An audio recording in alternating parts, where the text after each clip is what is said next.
Hey everyone, तो NCERT series का आज है दूसरा दिन और हम कवर करने वाले हैं NCERT science class 6 chapter 2 components of food.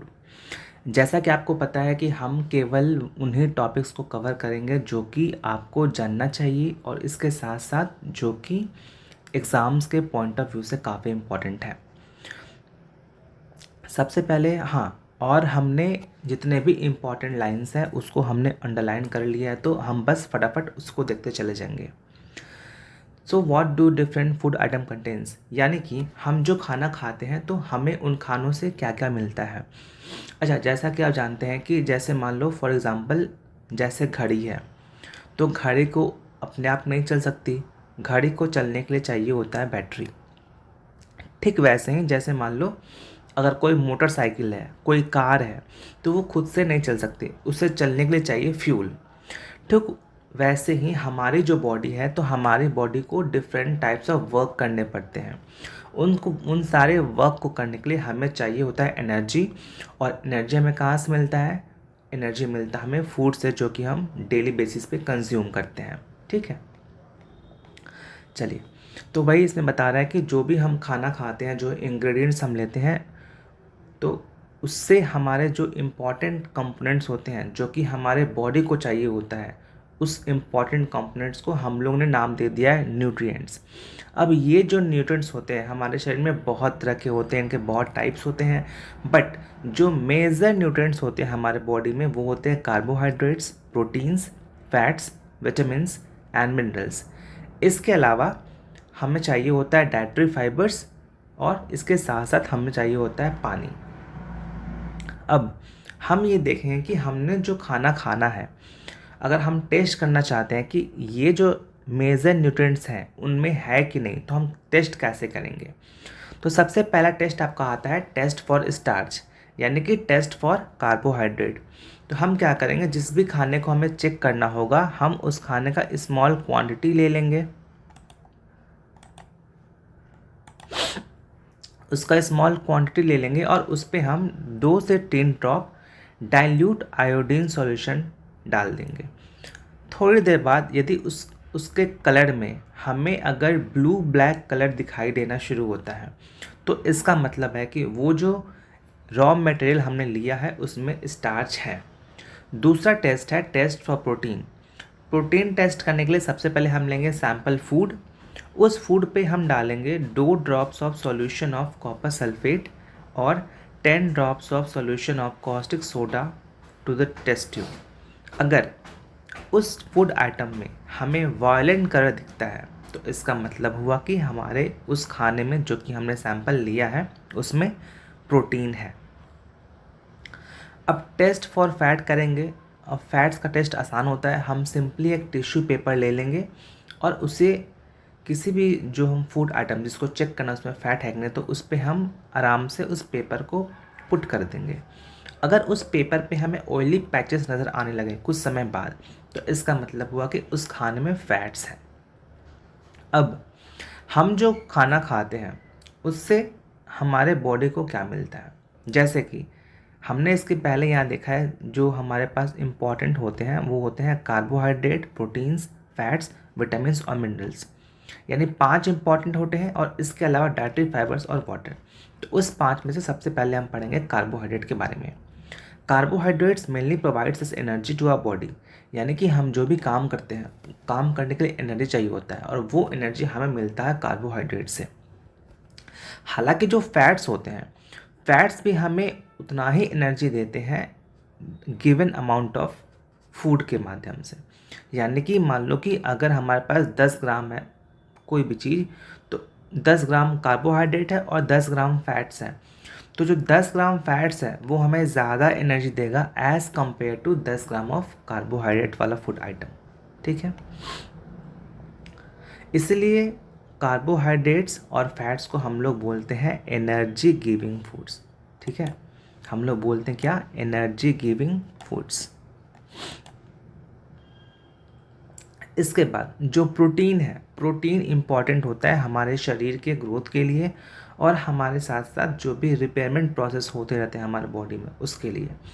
अब यहाँ पे कुछ पिक्चर्स दिए हुए हैं जो कि हमें सोर्सेस ऑफ डिफरेंट जो कंपोनेंट्स ऑफ फूड है उसके बारे में है, जैसे कि सम सोर्सेस ऑफ कार्बोहाइड्रेट्स हैं, जैसे बाजरा, rice, wheat, sweet potato, sugar cane, papaya, melon, mango और मेज़।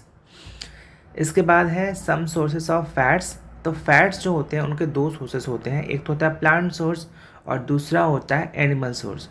तो जो प्लांट सोर्सेस होते हैं फैट्स के, उसमें आता है सनफ्लावर ऑयल, मस्टर्ड ऑयल यानी सरसों का तेल, कोकोनट ऑयल, सोयाबीन ऑयल। इसके अलावा नट्स आ जाते हैं, ग्राउंड नट्स हो गए, तिल हो गए। जो एनिमल सोर्सेस होते हैं फैट्स के, उसमें होगा मीट हो गए, आपका फिशेस हो गए, एग्स हो गए, घी हो गया, मिल्क हो गया, बटर हो गया। अब यहाँ पे जो है जो प्रोटीन कंटेंट, जो फूड जो जिनसे हमें प्रोटीन मिलता है उसे हम लोग बोलते हैं बॉडी बिल्डिंग फूड्स, ठीक है। अब प्रोटीन कहाँ से मिलता है, तो आप इस फिगर में देख सकते हैं, ये है प्लांट सोर्सेस, जैसे ग्राम हो गया, मूंग दाल, बीन्स, सोयाबीन्स, पीस। और जो एनिमल सोर्सेस हैं वो होता है meat, fish, paneer, eggs, milk. अब जो विटामिन्स होते हैं, हमने क्या देखा था कि हमारे जो फूड कंपोनेंट्स हैं कार्बोहाइड्रेट्स, फैट्स, प्रोटीन, विटामिन्स और मिनरल्स। तो कार्बोहाइड्रेट हमने देख लिया, फैट्स देख लिया। ये जो कार्बोहाइड्रेट और फैट्स हैं ये होते हैं एनर्जी गिविंग फूड्स। प्रोटीन हमने देख लिया, प्रोटीन होता है आपका बॉडी बिल्डिंग फूड्स। अब इसके बाद जो कंपोनेंट होता है वो होता है विटामिन। तो विटामिन्स क्या करते हैं, ये हमारे बॉडी को अलग अलग प्रकार के जो बीमारियां होती हैं उनसे हमें प्रोटेक्शन मिलता है विटामिन से। इसके साथ साथ जो विटामिन्स होते हैं they also help in keeping our eyes, bones, teeth and gums healthy, ठीक है। अब जो विटामिन्स होते हैं वो अलग अलग टाइप्स की होती हैं, जैसे vitamin A, vitamin C, vitamin D, E, K, इन सब के अलग अलग रोल्स भी होते हैं। अब इन सारे ग्रुप्स का एक होता है कॉमन विटामिन, जिससे हम लोग विटामिन बी कॉम्प्लेक्स कहते हैं। हमारी जो बॉडी है, हमारे बॉडी को सारे तरह के विटामिन चाहिए होता है। विटामिन ए जो है वो हमारे स्किन और आँखों के लिए हेल्दी होता है। जो विटामिन सी है वो हमारे बॉडी को हेल्प करता है ताकि हम अलग अलग डिसीज़ से लड़ सकें। जो विटामिन डी है that helps our body to use calcium for bones and teeth. अब कुछ सोर्सेस ऑफ विटामिन ई यहाँ पे दिया हुआ है, मिल्क, फिश ऑयल हो गया, कैरेट्स हो गया, पपीता हो गया। सोर्सेस ऑफ विटामिन में देख लेते हैं, लीवर है और यहाँ पे कुछ फोटो दे हुए आप ये देख लो। Some sources of vitamin C है guava, lemon, amla, tomato, orange. And some sources of vitamin D are milk, butter, eggs, fishes. इसके अलावा जो विटामिन डी का सबसे अच्छा सोर्स होता है वो होता है सनलाइट, राइट।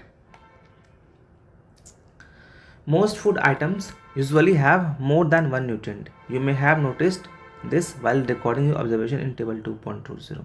ये कहना चाहता है कि अब ज़रूरी नहीं है कि जो हम एक खाना खाते हैं उससे केवल हमें एक ही टाइप का न्यूट्रिएंट मिले। फॉर एग्ज़ाम्पल, जैसे हम चावल खाते हैं तो ज़रूरी नहीं है कि चावल में केवल कार्बोहाइड्रेट ही हो। चावल के पास कार्बोहाइड्रेट्स के अलावा भी अदर न्यूट्रिएंट्स भी होते हैं, बट कार्बोहाइड्रेट ज़्यादा होता है, इसलिए हम कहते हैं कि rice is a source of carbohydrate.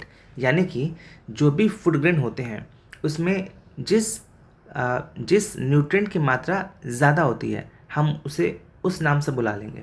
जैसे कि चावल था तो चावल में कार्बोहाइड्रेट ज़्यादा होता है तो हम बोलेंगे carbohydrate rich source of food क्या है, चावल।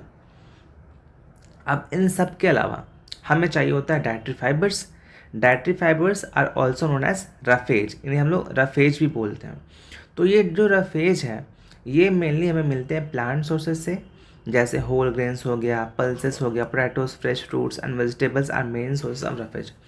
अब जो रफेज होते हैं they do not provide any nutrient to our body, but it is an essential component of our food and adds to its bulk. This helps our body to get rid of undigested foods. यानी कि हमने यहाँ जो बात किया whole grains, fresh fruit, रफेजार, यानी कि जितने भी रफेजेस होते हैं, यानी कि जितने भी डाइटरी फाइबर्स होते हैं, इनसे हमें कुछ मतलब ज़्यादा फ़ायदे नहीं होते इन टर्म्स ऑफ न्यूट्रिएंट्स, लेकिन हम जो खाना खाते हैं उस खाने को पचाने के लिए इन फाइबर्स का होना हमारे खाने में बहुत ज़रूरी होता है। और इसके साथ साथ हमें पानी भी उतना ही ज़्यादा इम्पॉर्टेंट होता है। इसके बाद आगे बढ़ते हैं हम। यहाँ वही चीज़ दिया हुआ है कि water helps our body to absorb nutrients from food. It also helps in throwing out some wastage from body as urine and sweat. यानी कि हम जो पानी पीते हैं तो वो हमारा जो खाना है उसको तो एब्जॉर्ब करता ही है, साथ ही साथ हमारे शरीर में जितने भी वेस्ट प्रोडक्ट होते हैं उनको अपने आप में डिजॉल्व करके या तो यूरिन के थ्रू या फिर स्वीट के थ्रू बाहर निकाल देता है। अब एक नया टर्म आता है बैलेंस डाइट। अब बैलेंस डाइट क्या होता है? देखो, बैलेंस डाइट का मतलब हुआ कि हमारे खाने में हमने इसके पहले जितने भी टाइप्स ऑफ न्यूट्रिएंट्स देखे, जैसे carbohydrate, fats, vitamins, minerals, roughages, तो हम भी जो भी हम खाना खाते हैं तो उसमें इन सब की मात्राएं होनी चाहिए। अब ज़रूरी नहीं है कि ये सब हम एक ही दिन में खा लें, जैसे मान लो एक दिन, 2 दिन, वीक मान लो, मंथ मान लो। तो हमें ऐसे, इसलिए हम कहते हैं कि जब भी हम खाना खाएं तो अलग अलग चीज़ें खाएं। जैसे हमें दाल खाना है तो दाल अलग अलग चीज़ें खाएं, वेजिटेबल्स खानी है तो वो अलग अलग दिन अलग अलग हरी सब्जियां खाएं, फ्रूट्स भी खाना है तो हम अलग अलग दिन अल्टरनेट करके अलग अलग फ्रूट्स खाएं। इससे क्या होता है कि जब हम अलग अलग चीज़ें खाते हैं तो जो भी न्यूट्रिएंट्स चाहिए होता है बॉडी को, तो उन सब से हमें वो न्यूट्रिएंट्स मिल जाते हैं। इसलिए तो वैसे डाइट प्लान जहाँ पे हमें सारे न्यूट्रिएंट्स मिल जाएंगे, उस डाइट प्लान को हम लोग बोलते हैं बैलेंस डाइट। ठीक है, बाकी ये सब पल्सेस के बारे में आप यहाँ देख सकते हैं। इसके बाद आता है आपका, अच्छा हाँ, एक और चीज़ यहाँ पे मेंशन है कि जैसा कि आप जानते हैं कि जब भी हम खाना बनाते हैं तो जो कुकिंग होता है तो उससे टेस्ट बढ़ता है, लेकिन इसके साथ साथ हमें ये भी ध्यान रखना होता है कि यदि हम एक्सेस किस चीज़ को पका देते हैं तो उसमें विटामिन्स कम हो जाती हैं। और सबसे इम्पॉर्टेंट ये है कि जो विटामिन सी होता है ये तो कम्प्लीटली आसानी से डिस्ट्रॉय हो जाता है ज़्यादा कुकिंग करने पे। तो हमें विटामिन सी को अलग से ऐसा माना जाता है कि हमें लेना चाहिए। जैसे आपका नींबू पानी पी लो आप, ठीक है, अमला खा लो, रॉ अमला, है ना। तो इसमें ये बताया है। अच्छा, एक और टर्म होता है बीएमआई, जो मैंने अलग से मेंशन कर रखा है। बीएमआई का मतलब होता है बॉडी मास इंडेक्स, यानी कि हमारा जो बॉडी का वेट है वो हमारे हाइट के अकॉर्डिंग कितना होता है। इसके 3 स्टेज होते हैं, जैसे कि हालांकि अभी से नेट पे सर्च करना, आपको इसके बारे में आसानी समझ में आ जाएगा। आगे, डिफिशियंसी डिसीजेज।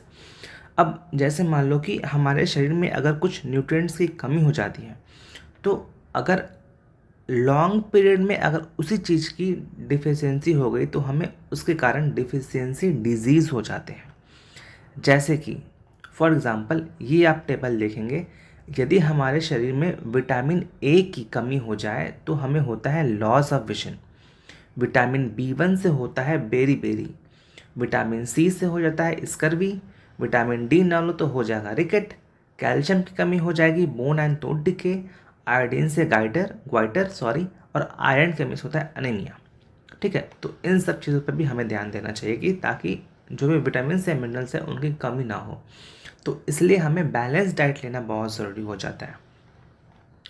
तो यहाँ पे यह चैप्टर ख़त्म होता है। अगले क्लास में हम लोग डिस्कस करेंगे चैप्टर 3। Okay, take care.